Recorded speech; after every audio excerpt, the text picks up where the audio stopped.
loh yang dipaksa pulang. Hah? Dipaksa pulang okay. dari rumah sakit. Karena Sampai orang tua korban bilang ke saya, anak saya tuh sekarang hanya berupa angka. Ya kan, angka kematian. Bahkan loh, Mas, ketika saya di rumah sakit, ketika itu masuk ruang perawatan khusus, anak saya itu sudah nggak ada namanya. Sudah bed sekian, nomor sekian. Dan habis itu meninggal. Artinya secara individu saya tuh merasa anak saya sudah hilang sebelum meninggal. Gitu.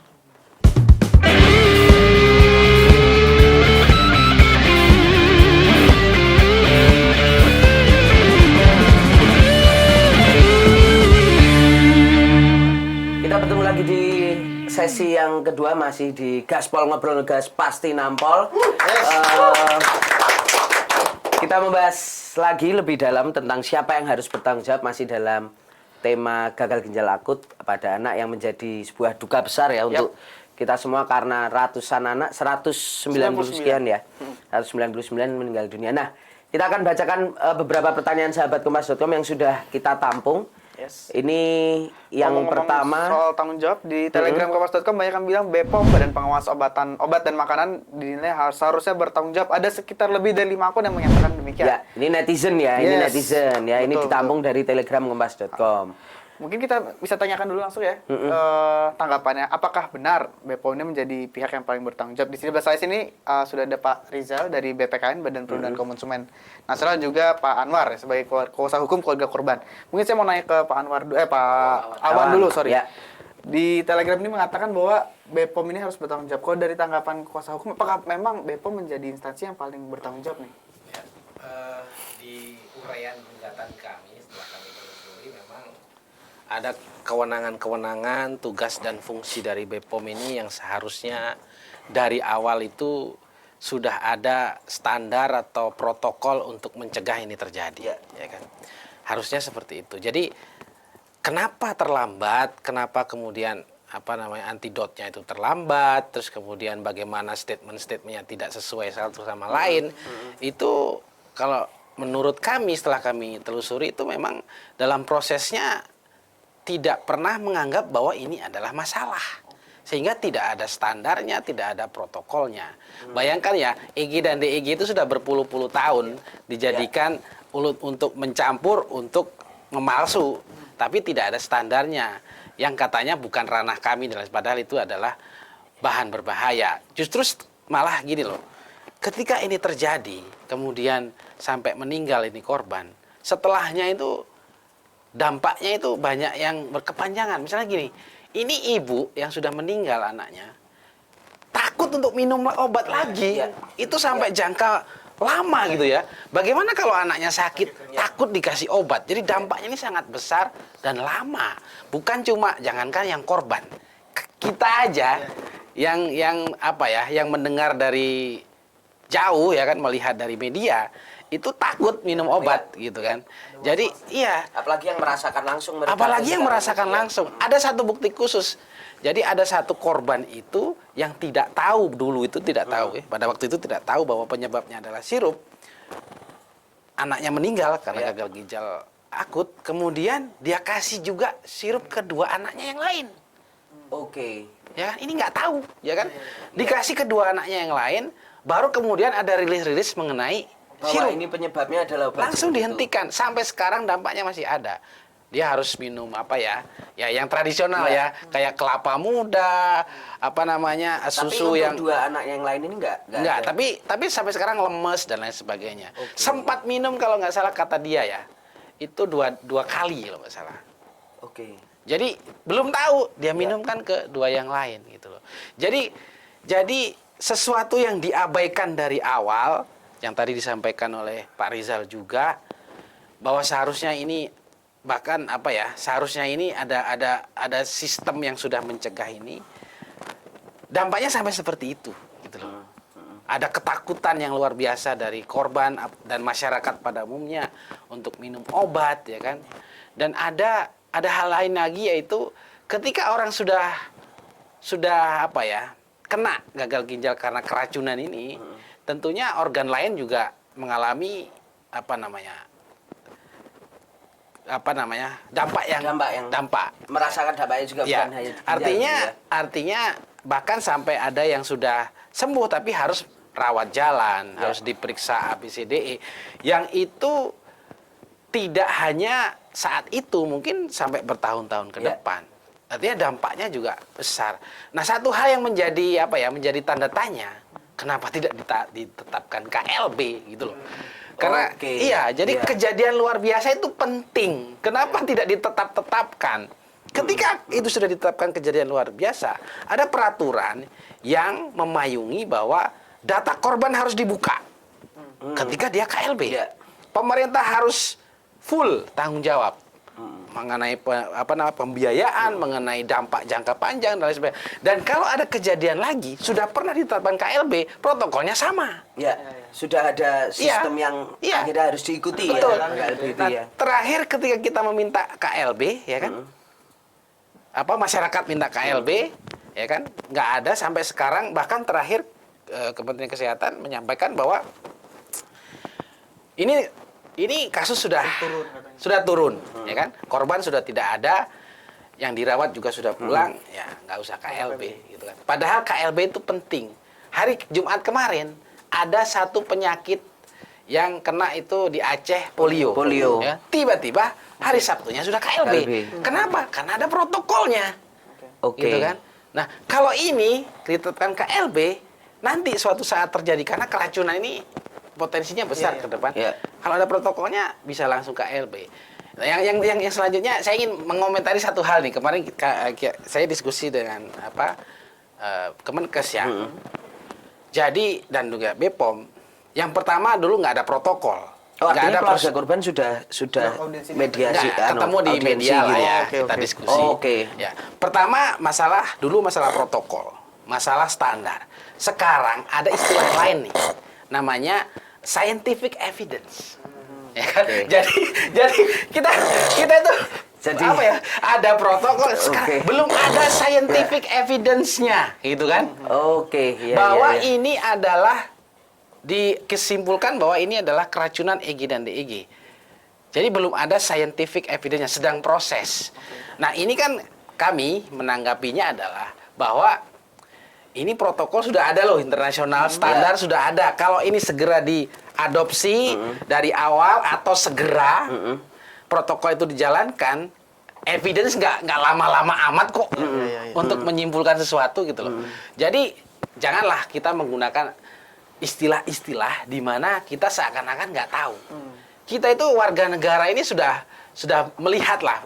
Dari kita zamannya ini sudah keterbukaan informasi di mana-mana gitu loh. Siapapun bisa melihat Badan POM tugasnya apa, Kemenkes tugasnya apa, bagaimana alurnya, itu bukan hanya ahli yang tahu. Masyarakat semua sudah tahu. Dan itu dari proses itulah maka kita melihat dari alurnya, dari faktanya, dari dasar hukumnya. Dasar hukum kita payungnya tentu Undang-Undang Perlindungan Konsumen, Undang-Undang Kesehatan, sampai peraturan teknis di bawahnya. Itu kita sudah sampaikan di gugatan. Dan kita melihat memang ada masalah besar di sini. Ya. Ini juga ada satu pertanyaan dari netizen yang cukup menarik. Mungkin ini juga bisa dijelaskan Mas Awan. Kuasa hukum korban bisa menuntut hukuman apa aja sih? Ini kan kalau kemarin gugatan yang disampaikan itu class action ya. Itu mungkin ini banyak yang nggak tahu karena ini terus apa ini gugatannya nanti bentuknya, outputnya apa gitu. Ya, kalau kita sih ya kan ada gugatan, ada laporan pidana ya. Kalau pidana itu kan sedang berjalan di Bareskrim. Apakah nanti kita akan melaporkan lagi itu terserah korban, kita tidak karena dia yang punya hak untuk melakukan laporan. Tapi apakah tidak menutup kemungkinan? Ya tidak menutup kemungkinan. Akan ada laporan pidananya yang lain supaya tidak sama dengan yang diproses di Bareskrim. Misalkan terlapornya lain lagi. Misalkan itu nanti ada proses yang memungkinkan untuk itu. Sedangkan kalau gugatan ini kan kalau class action itu sebenarnya ada dua, ada dua jenis atau tiga jenis. Yang pertama itu dia menuntut ganti rugi saja. Yang kedua, menuntut perubahan kebijakan saja atau gabungan dari dua-duanya, ya kan? Nah, kita sih membuat gugatan ini gabungan dari dua-duanya. Oke. Yang pertama adalah kompensasi atau ganti rugi. Ganti rugi oleh siapa? Yang satu yang kita anggap secara sistem lalai menjalankan tugasnya, yaitu BPOM dan Kemenkes. Yang kedua, yang betul melakukan kejahatan atau perbuatan melawan hukum. Yaitu siapa? Jadi sebenarnya kita kan ini ada dua. Yang satu lalai, abai, tidak masuk dalam sistemnya. Yang satu memang benar-benar jahat, yang mencampur dan mengganti bahan, gitu kan.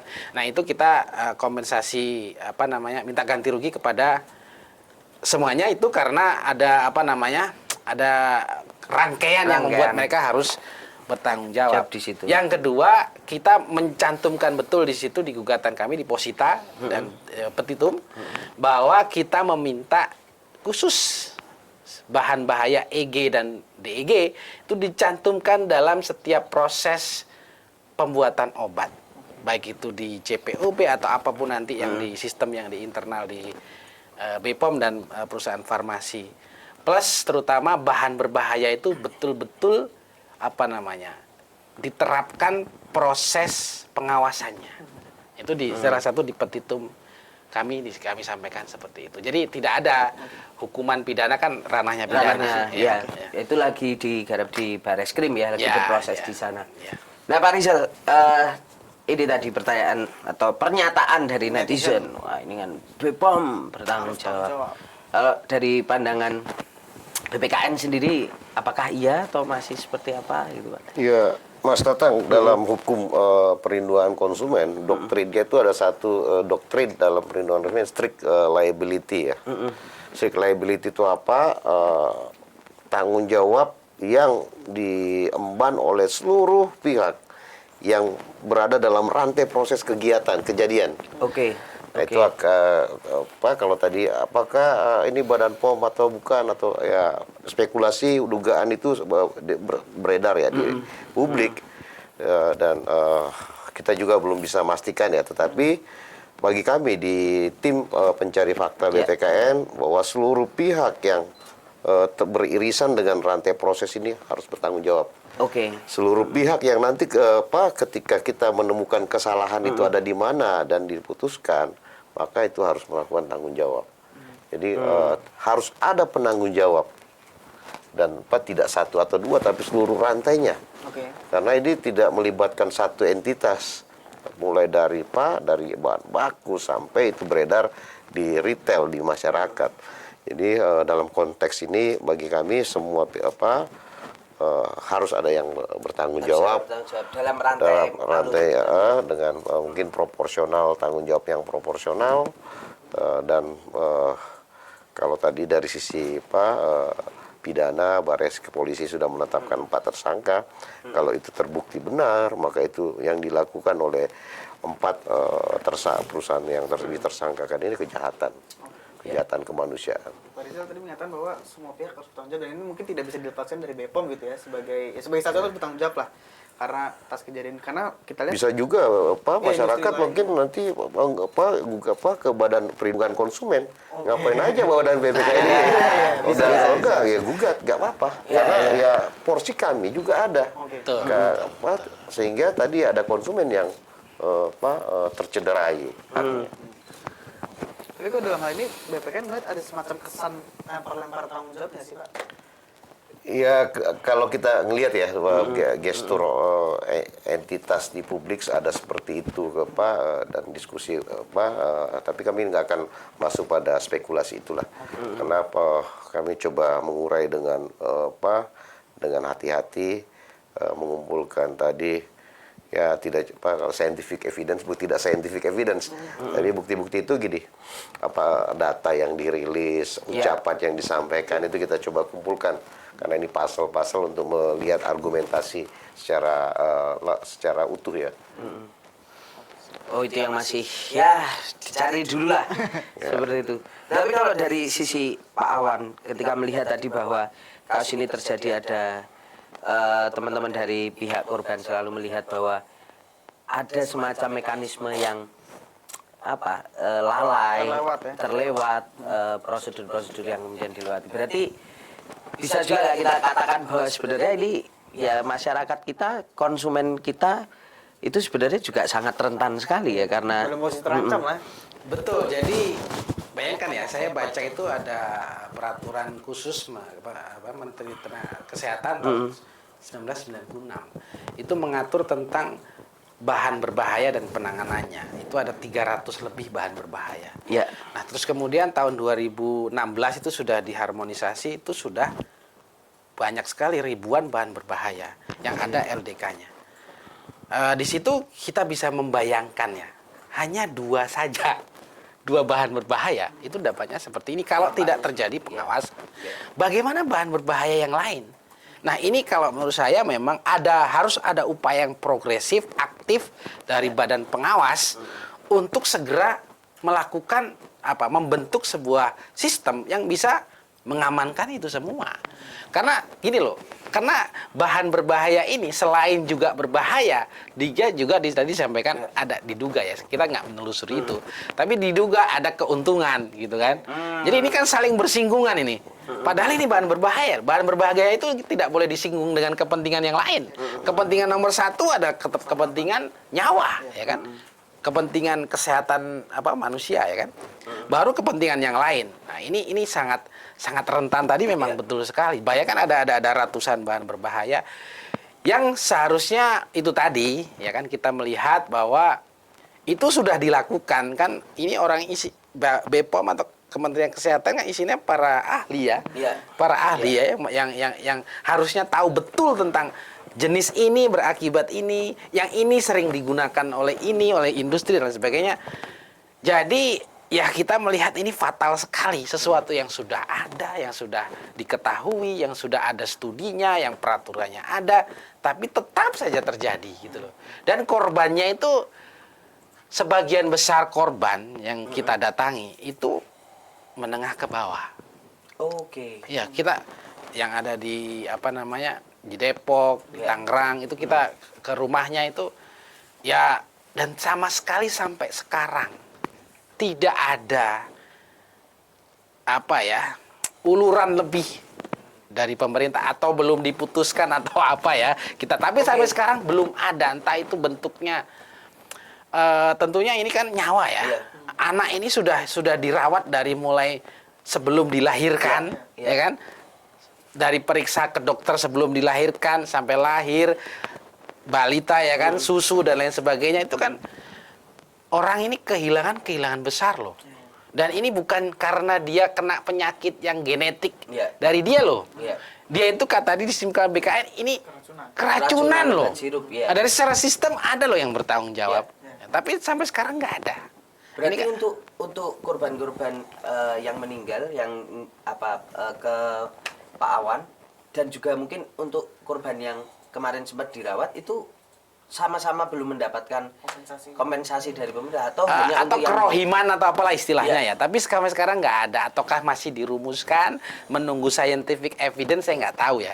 Tapi yang jelas gini, yang jelas ini korban-korban ini sampai sekarang merasa betul-betul sudah bahkan hopeless gitu ya? Jadi kadang ada yang menyampaikan gini, ada loh yang dipaksa pulang. Hah? Dipaksa pulang Okay. dari rumah sakit. Karena Kalau menurut saya indikasinya untuk statistik. Biar statistiknya landai, biar statistiknya seperti gitu loh. Jadi ada yang jadi seakan-akan sampai orang tua korban bilang ke saya, anak saya tuh sekarang hanya berupa angka. Ya kan, angka kematian. Bahkan loh, Mas, ketika saya di rumah sakit, ketika itu masuk ruang perawatan khusus, anak saya itu sudah nggak ada namanya. Sudah bed sekian, bla bla bla bla bla bla, nomor sekian. Dan habis itu meninggal. Artinya secara individu saya tuh merasa anak saya sudah hilang sebelum meninggal gitu. Dan bayangkan loh Mas, kemarin masih main bola ya kan? Orang biasanya sakit pilek, sakit panas ya diminumkan obat yang ada di sekitar. Dari sehat, sakit itu kadang ada yang seminggu. Iya, gitu cepat sekali. Makanya namanya Progresif. progresif. Apa tadi? Atypical. Atypical. Jadi sangat cepat. Jadi banyak lah yang kita sampaikan, dan ketika saya mendengar itu berulang-ulang, yang jelas rasa ini selalu ya. Iya. Walaupun kita mendengar berulang-ulang yang sama ya, tapi selalu, ya. selalu rasanya di hati ini, gitu loh. Ya. Dan itu tadi sampai sekarang nggak ada loh, sampai sekarang itu gitu loh. Iya, iya, iya. Ya. Dan Mas Awan harus jadi pihak yang akhirnya ya ketika mereka mengeluh dan lain sebagainya mendengar dan pusing juga gimana gitu, karena pemerintah juga belum sampai ya. Pusing, kecewa, geram ya kan? Ya, ya. Ya, ya. Kalau dalam bahasa Jawa itu rasa sakit yang nelongso itu. Nelongso ya kan? Nelongso di pojok gitu kan? Ya. Dan nggak tahu butuh bantuan siapa gitu. Iya. Itu mungkin yang nanti juga bisa jadi masukan ya. Iya. Itu. Nah, kita sedikit menyinggung soal bagaimana proses dari proses pidana yang sedang berjalan. Kemarin di Barreskrim itu kan sudah ada 4 tersangka yang sudah ditetapkan, dan ya entah apakah ini akan lanjut atau enggak, tapi salah satu fakta yang mungkin sahabat Kompas.com juga harus tahu adalah pemeriksaan juga terus berkembang. Kemarin Ketua BPOM Bu Penny juga diperiksa, tadi saya sempat baca sudah dipanggil gitu. Nah, tapi so far 4 tersangka ya. Sudah ada 4 tersangka. Kalau dari Pak Rizal, 4 tersangka ini seperti apa tanggapannya? Apakah ini sangat mungkin nanti juga rekomendasi dari teman-teman BPKN ini Memang harus diproses pidana kan? juga berkoordinasi dengan Barreskrim menjadi masukan-masukan untuk mengembangkan mencari lagi ada beberapa tersangka tambahan, atau justru seperti apa nanti sistemnya? Tentu kita sangat mengapresiasi ya apa yang dilakukan oleh teman-teman kepolisian. Penetapan 4 tersangka ini kami apresiasi, tetapi juga ini tidak boleh berhenti, juga harus terus dikembangkan kasusnya. Kan ada industri pemasok ya, ada perusahaan pemasok bahan baku, ada distributor, itu harus dilihat. Dan pekerjaan ini pekerjaan yang menurut saya sih harus dicermati, sehingga tadi kita berharap kepolisian bisa mengungkap secara komprehensif juga. Jadi seluruh rantai bisnis yang ada di industri ini harus bisa diungkap. Jadi kalau ditanya apakah 4 cukup, ya tentu kita serahkan ke kepolisian. Kita berharap ini bisa dikembangkan mulai dari bagaimana masuknya, siapa yang terlibat ketika masuk, bahan bakunya bagaimana, ketika diterbitkan bagaimana, ketika mendapat sertifikat register izin edar seperti apa, dan apakah barang yang dites itu sama dengan barang yang diedar di pasar. Nah, kalau memang tadi saya sudah sampaikan, kalau tadi memang bisa dibuktikan ya bahwa ini ada kesengajaan, jadi kelalaian yang disengaja, yang motifnya ekonomi, maka menurut saya ini kejahatan kemanusiaan. Ya. Dan ini harus diberi hukuman yang setimpal. Nah, 4 apakah cukup? Ya menurut saya sih harus diungkap seluruh rantai proses yang terlibat dalam industri ini. Dan BPKN sendiri menjadi ini juga nggak Pak, pihak yang diajak diskus oleh Barreskrim gitu ya, atau Polri, artinya terus menerus saling berdiskusi untuk proses-proses ini nggak sih Pak sebenarnya? Untuk yang Dimintai case masukan gitu. Satgas ini kan Satgas ya, di Barreskrim ini ada Satgas ya, di bawah Dirtipiter ya. Ya. Sejak dibentuk ini kami belum diskusi. Ya. Secara formal ya, secara non formal kita sering berkoordinasi lah. Ya, tapi ya formalnya belum. Ya. Oke. Pertanyaan sama nih, Pak Awan. 4 tersangka cukupkah dari kacamata korban? Ya, kalau kita lihat sih proses di Barreskrim ini kan penyidikan mereka berdasarkan alat bukti, barang bukti yang ada ya kan. Dari proses yang ada adalah yang cukup membuktikan bahwa mereka tersangka lah, itulah yang menjadi simpul. Jadi kalau secara kuasa hukum melihat ya memang ya prosedurnya seperti itu. Tapi kalau cukup atau enggak, sebenarnya kita sebagai konsumen terutama plus juga sebagai korban, kami wakil korban itu bahwa kita tuh merasa ada sesuatu gitu loh. Ya kan? Iya. Ada merasa ada sesuatu. Iya. Ketika EG dan DEG itu barang yang lumrah untuk dipalsukan tadi Iya. untuk proses keracunan itu. Ini kok tidak ada apapun tentang itu di lembaga yang seharusnya ada di pemerintah itu. Ini kok kayak ada sesuatu gitu loh. Nah, ini yang perasaan ini yang mendorong kita bersama-sama dengan korban itu, kita dorong lah untuk sama-sama kita ungkap. Jangan-jangan dalam proses ini ada sesuatu yang tidak terungkap. Oke. Atau tidak diungkap, gitu kan? Artinya dari pihak korban lebih melihatnya bahwa oke ini terjadi cemaran, tapi soal EG dan DEG-nya sendiri ini kok rasa-rasanya nggak ada pengungkapan yang cukup masif gitu ke arah situ. Enggak, maksudnya Atau kalau seperti apa? kalau kepolisian kita tidak mengomentari proses yang terjadi di sana. Proses penyidikan itu kan mereka yang tahu barang bukti atau alat bukti apa yang kuat untuk mendukung dia jadi tersangka atau tidak. Tapi kalau kami melihat bahwa EG dan DEG adalah isu besar di dunia farmasi. Ya. Itu yang ingin kita highlight. Ada isu besar di dunia farmasi di mana ini harus betul-betul diungkap semuanya. Karena otomatis ya, kita aja ya, saya sebagai orang yang awam dunia farmasi, ketika EG dan DEG ini digunakan oleh satu perusahaan, entah itu dicampur, ya kan, sedikit-sedikit, entah itu semuanya, berarti kalau menurut saya ada dugaan potensi yang lebih besar. Jangan-jangan semuanya, kan kita nggak tahu juga. Ya. Nah, kita berharap dengan gugatan ini memicu itu, karena dalam proses gugatan ini pasti ada saksi-saksi yang nanti ditampilkan untuk menyatakan yang berkaitan dengan apa yang harus dia nyatakan dalam proses gugatan ini. Ada barang bukti nanti alat bukti yang akan kita sajikan di proses pengadilan. Kita berharap dalam proses ini ada hal yang terungkap yang seharusnya dari awal sudah terungkap. Oke. Sehingga apa namanya kedepannya itu, jadi kita gini, kita berharap kedepannya ada perbaikan, ya kan? Kita berharap kedepannya tidak terjadi lagi.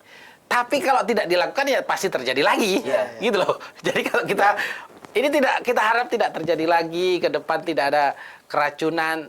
Tapi itu tadi ada barang bahan berbahaya yang masih banyak selain ini. Kalau tidak ada sesuatu yang progresif, aktif, segera dilakukan, ya pasti terjadi lagi. Bagaimana juga masyarakat bisa percaya bahwa bahan-bahan itu Sudah tidak Betul. Itu yang jadi. Ini masalah serius loh, maksudnya yang kita konsumsi tadi Pak Rizal sampaikan itu. Ya.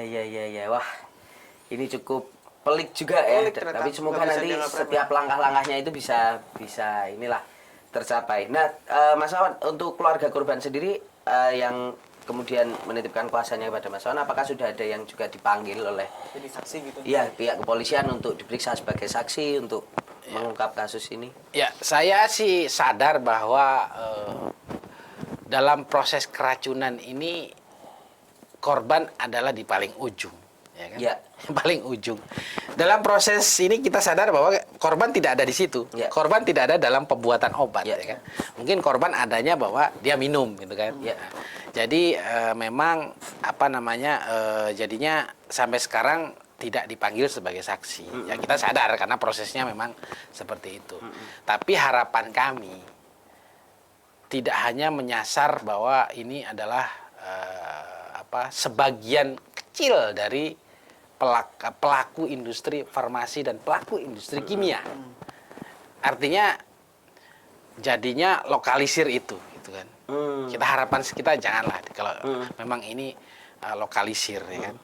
Tapi kalau memang itu di lokal itu ya memang yang itu. Artinya faktanya yang apa yang sebenarnya itu yang kita inginkan. Apakah memang itu ataukah memang ini bukan lokalisir, ini memang masif. Gitu. Nah, artinya kita harapannya faktanya apa yang sebenarnya itu yang akan nanti diungkap. Gitu. Oke. Kita sudah banyak bicara soal apa yang terjadi, lalu juga siapa yang harus bertanggung jawab dan sebagainya. Nah, kita mungkin peristiwa ini tentu harus menjadi pelajaran ya agar kedepannya tidak lagi terulang gitu. Dan dengan bergulirnya kasus ini juga kita tahu di DPR sedang membahas juga sedang ingin membentuk revisi undang-undang pengawasan obat dan makanan. Gitu, RUU POM.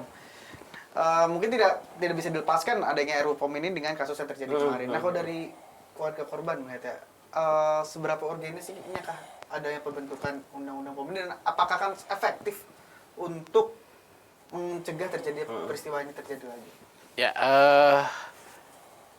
sebenarnya sekarang ini sebenarnya ya peraturan dan sistem yang ada itu sebenarnya sudah mutakhir ya. Ya. Cuman menurut kami tidak dilakukan. Ya kan? Nah, ketika ada RUU POM sebenarnya nggak ada masalah juga, justru menambah kewajiban dan tugas fungsi dari badan pemerintah ini lebih ketat bekerja. Sebenarnya justru mungkin di situ ada poin-poin di mana ada kewajiban khusus mungkin ya dari Badan POM untuk mengawasi dengan ketat penggunaan bahan berbahaya. Tapi sebelum mengawasi tentu Badan POM harusnya di situ ya ada fungsi yang ketat untuk bisa mengidentifikasi dulu. Mengidentifikasi dulu bahan berbahaya itu mana dan itu masuk pengawasan dia. Jangan sampai terlepas. Harus ada identifikasi dari badan. Baru kemudian ada fungsi pengawasan yang ketat. Sehingga tidak ada celah-celah di mana oh ini harganya lebih murah kita ini atau jadi nggak ada celah-celah seperti itu. Harusnya kami ada harapan ke RUU ini ada yang lebih seperti itu gitu loh. Jadi tidak ada celah untuk satu-satunya badan pengawas obat dan makanan itu ada celah untuk lepas sesuatu. Gitu. Dan yang terpenting diimplementasikan semua ya poin-poin di undang-undang. Dilaksanakan semua. Gitu. Karena menyangkut kita minum ya kan, kita makan dan dampaknya langsung ke tubuh kita. Gitu. Nah Pak Rizal, kalau masukan dari BPKN sendiri seperti apa ini ada RUU POM yang sedang digodok ini, mungkin apa yang mungkin bisa disampaikan sebagai masukan jika nantinya RUU ini akan jadi undang-undang. Nah kalau dari BPKN sendiri melihat, oh kayaknya harus tambah ini deh gitu, harus tambah ini gitu. Kami sadar ya, BPKN sadar bahwa tim yang kami bentuk, tim pencari fakta ini ekspektasi publik besar. Dan kami sadar juga khususnya di keluarga korban ya. Rekomendasi yang nanti kami berikan itu tidak sekedar atribusi kesalahan kepada rantai proses, tetapi juga ada perbaikan secara utuh dari hulu hingga hilir. Nah, rekomendasi inilah yang kami harapkan juga nanti bisa menjadi asupan bagi pembuatan rancangan undang-undang pengawasan obat dan makanan. Mudah-mudahan ini bisa menjawab, bisa kemudian bermanfaat bagi teman-teman Bapak legislator kita, sehingga tadi perangkat kita dalam konteks obat dan makanan itu bisa lebih handal, setidaknya kita bisa menghindari lah kejadian-kejadian seperti yang terjadi di gagal ginjal ini. Karena ini kejadian tadi sudah disampaikan Mas Awan udah lama. Udah kita di wording sudah cukup lama. Berarti ini ada kecolongan. Kecolongan di mana ya, itu yang sementara kita profiling, kita mapping. Pak Rizal, bocoran sedikit mungkin ini sudah bulan November ya kan, tinggal Desember. Kemarin kan ini kalau tadi masukannya dari Mas Awan melihat bahwa dari kementerian, dari BP POM itu kan lama kemarin kan mengambil berbagai langkah-langkah. BPKN apakah pengen ngegas gitu untuk nanti temuan dari rekomendasi ini, atau mungkin ya menyelesaikan ada target sebelum bergantinya tahun, atau tidak terlalu terburu-buru atau seperti apa? Tadinya kita ingin cepat ya, tapi ngelihat situasi dan dinamika di lapangan, akhirnya kita memutuskan ya udah kita tetap pas di track, tetapi yang sifatnya tidak terkontrol, misalnya gini, uncontrollable itu misalnya kita pengen ketemu dengan industri, industri ternyata tidak siap, minta waktu minggu depan dan seterusnya, itu jadi mundur. Sementara kalau kita dikejar dengan harus memutuskan pada saat itu, menyimpulkan, kita nggak dapat value informasi yang bernilai. Kita tunggu sampai ketemu minggu depan. Begitu juga dengan Badan POM. Ya kita udah diskusi Badan POM waktu itu, Kepala Badan POM kita undang, tapi diwakilkan ke Asdep, ya kita diskusi, ada beberapa informasi juga sementara kita tunggu. Kalau memang nanti informasi yang diolah oleh tim ini masih kurang, maka kita akan undang kembali Bu Kepala Badan POM. Dalam waktu dekat kita juga akan berkomunikasi dengan Menkes. Tinggal nunggu waktu, sebenarnya undangannya sudah cukup lama. Tinggal nunggu waktu kapan Pak Menteri bisa diskusi, karena ada beberapa informasi yang kita butuhkan. Sambil yang paling penting bagi kami di tim adalah keluarga korban. Kami setiap hari berkomunikasi, berdiskusi dengan keluarga korban dalam bentuk memberi semangat, empati. Karena menurut saya, menurut kami yang ada di BPKN dan tim, pihak yang paling berkepentingan di kasus ini adalah keluarga korban. Dan itu terus kita rajut komunikasi. Mudah-mudahan mereka bisa tegar dan terbuka ya. Karena tadi suasana kebatinan mungkin bisa sembuh, Pak Menkes ada beberapa yang sudah sembuh, oke. Tapi bayangkan setiap proses pencucian darah itu sakit. Nah, tentu kita ingin melakukan proses empati ya ke keluarga korban, sehingga tadi setidaknya bisa menghibur itu yang keluarga korban yang sementara berduka. siap. Oke. Baiklah, luar biasa obrolan kita ini tadi sudah panjang lebar membahas soal seperti apa kejadian yang terjadi di keracunan obat sirup ini ya. Keracunan Kematian obat orang tidak sedikit loh sebenarnya. Ya, tidak dari sedikit. kejadian sama. Lebih besar dari Kanjuruhan ini. Iya, Banyak lebih besar dari dari Kanjuruhan, dan Kanjuruhan. hebatnya tidak di satu titik, tersebar di seluruh Indonesia. Dan korbannya paling penting adalah anak-anak itu loh. Masih menyesakan bagi yang ditinggalkan gitu ya. Oke, kurang lebih kita sudah berpanjang lebar bicara. Terima kasih banyak Pak Rizal atas waktu. Terima kasih Mas Dito, Mas Terima Tatang. kasih Pak. Semoga nanti apapun yang sedang dikerjakan segera mendapatkan hasil yang optimal. Amin, ya. amin. Hasil Amin. kawan. Seperti itu sahabat kompas.com, terima kasih dan kita akan bertemu lagi di Gaspol Episode berikutnya. episode berikutnya. Nantikan selalu dan see ya.